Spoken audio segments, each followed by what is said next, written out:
Kanina pa ako nagpaikot-ikot mga kuya, hindi ko na alam kung nasaan ang daan dito.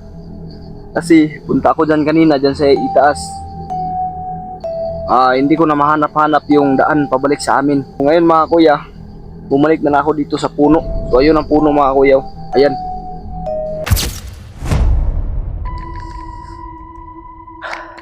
So, ayan mga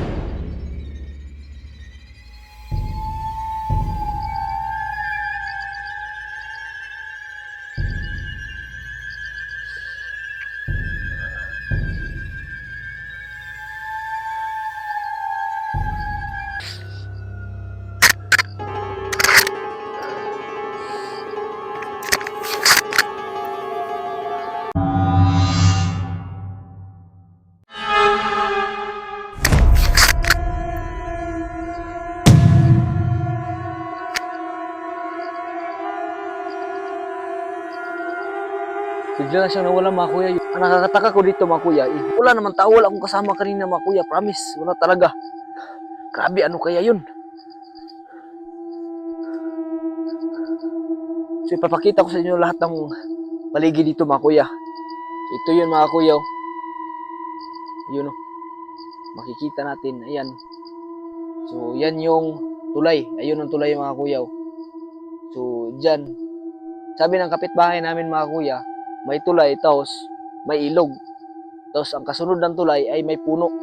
So yun daw yung puno na may nagpaparamdam, may nagpapakita mga kuya. So ayun, makikita nyo na wala talaga akong kasama. Ako lang talaga nag-iisa dito mga kuya. So yan yung mga gamit ko, yung bag ko, binitay ko dyan. So ayun yung puno mga kuya, yan. So kanina may nagpapakita sa atin mga kuya. So iwan ko ba kung namalikbata lang ba ako mga kuya. So grabe, may nagmumuto pala talaga dito. So totoo pala yung sinasabi ng kapitbahay ko mga kuya, na meron talagang nagpapakita. So yan yung puno mga kuya, yan yung puno na may history o may kababalaghan na nakabukod dyan. So ito ikwento ko sa inyo lahat ng pangyayari mga kuya, kung paano nakarating yung kapitbahay namin dito sa puno ito o sa lugar na ito mga kuya. So ang kapitbahay pala namin mga kuya ay isang magsasaka o yung mga kanyang mga alagang hayop o mga kambing, baka, at kabayo, lahat-lahat mga kuya dito niya pinapakain. Kung pupunta siya dito mga kuya hapon. So medyo madilim na mga kuya. Sabi niya mga kuya, dito siya dumadaan Makapakita ko sa inyo So ayan. So ayan mga kuya, nakikita niyo yung yung tulay na yan. Diyan siya dumadaan, sabi niya. So pagdaan niya mga kuya, dito sa kinatatayuan natin ngayon, ibali dito tayo nakatayo. Makikita niya talaga itong puno na ito mga kuya. So paglingon niya diyan mga kuya meron ng babae na nakaupo diyan mga kuya na nakatalikod daw sa kanya mga kuya. So nakatalikod sa kanya yung babae mga kuya So siyempre mga kuya magugulat ka. Pagtingin mo sa punong yan, may nakaupo na isang babae na nakatalikod sa iyo. Tapos umiiyak pa. Tapos yung sinag ng araw medyo madilim na mga kuya siyempre kuya maawa ka sa babae umiiyak nandyan sa punong yan. So pinuntahan ng kapitbahay ko mga kuya akala niya yung tao na iyon mga kuya ay naligaw. Kaya dyan napasilo siya kasi yung time na iyon mga kuya may medyo maulan maulan yun. So pinuntahan niya mga kuya. So tinanong niya yung babae dyan, pinuntahan niya dyan. Tinanong niya yung babae. Sinasabihan niya na, "Miss, ano nangyari sa iyo? Bakit ka nandito Gumagabi na Yung babae mga kuya hindi na nakapagsalita. So ang ginawa niya, ginanyan niya, "Miss, hindi talaga kumukurap yung babae mga kuya." Nagpatuloy lang siya sa pag-iyak. So alam niyo ba mga kuya, yung isang kurap ng mata niya, yung paganyan, nawala yung babae. Sinong hindi matatakot niyan mga kuya may babaeng nakaupo sa punong yan, tapos pagkurap niya nawala. So yun ang nakapagtataka, paano yun nawala?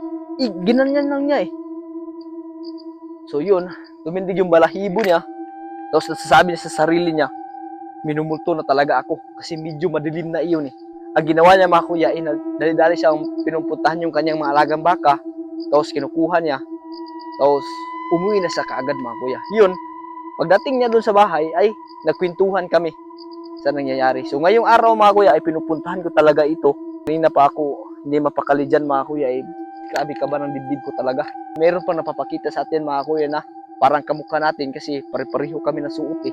Tapos biglang nawala. Siguro kapag gabi ito mga kuya ay hindi ko na alam anong gagawin ko. Siguro mga kuya ay tumatakbo na ako eh. Ngayon maliwanag.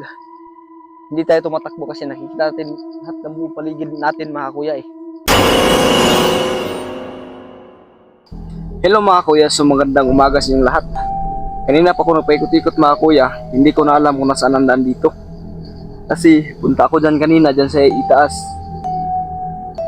Hindi ko na mahanap-hanap yung daan pabalik sa amin. Ngayon mga kuya, bumalik na ako dito sa puno. So ayun ang puno mga kuya, ayan. Dyan ko na lang inilagay yung mic ko mga kuya kasi parang ninino na talaga ako.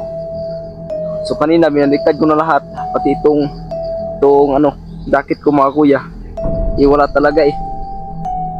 Hindi talaga ako makabalik sa daan kung saan ako dumaan kanina mga kuya pagpasok ko dito. Halos 5 oras na ako dito mga kuya na paikot-ikot. Dito talaga ako bubalik sa puno na ito mga kuya. Kaya dito ako sa pwesto mga kuya. So natatandaan nyo mga kuya, kanina dito ko inilagay yung bag ko. Tapos nag-tripod ako dito mga kuya. Tapos meron bang napapakitang tao dyan kanina mga kuya. Hindi ko na alam mga kuya kung makakauwi pa ba ako dito. Sobrang nakakatakot na mga kuya eh.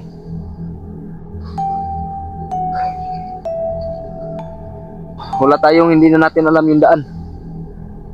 So mabuti pa nga mga kuya eh, itong puno na ito, puntahan natin at ito pala yung puno mga kuya. So punta naman ako dyan kanina mga kuya, wala talaga, hindi ko na alam kung anong location ng daan dyan. Tapos dito pinuntahan ko, wala talaga. Ang gagawin natin ngayon mga kuya, puntahan na natin yung puno yan kasi hindi natin ito napuntahan eh. Tingnan natin mga kuya kung anong nandito. Yung una natin video mga kuya, hindi natin to sinik itong puno na ito mga kuya. Kaya ngayon na nakabalik tayo dito kasi kanina pa tayo paikot-ikot. Ang gagawin natin mga kuya i-check natin itong puno na ito. Kung meron ba o anong nandito mga kuya. Yung puno na ito. Hindi naman siya masyadong luma mga kuya o matagal na. Parang bagong-bago lang sa tumutubo mga kuya eh. Parang hindi siya yung puno na pagdating ng mga ilang taon nakatakot ang itsura mga kuya. So ito. So dyan daw madalas mga kuya tumatayo yung babae.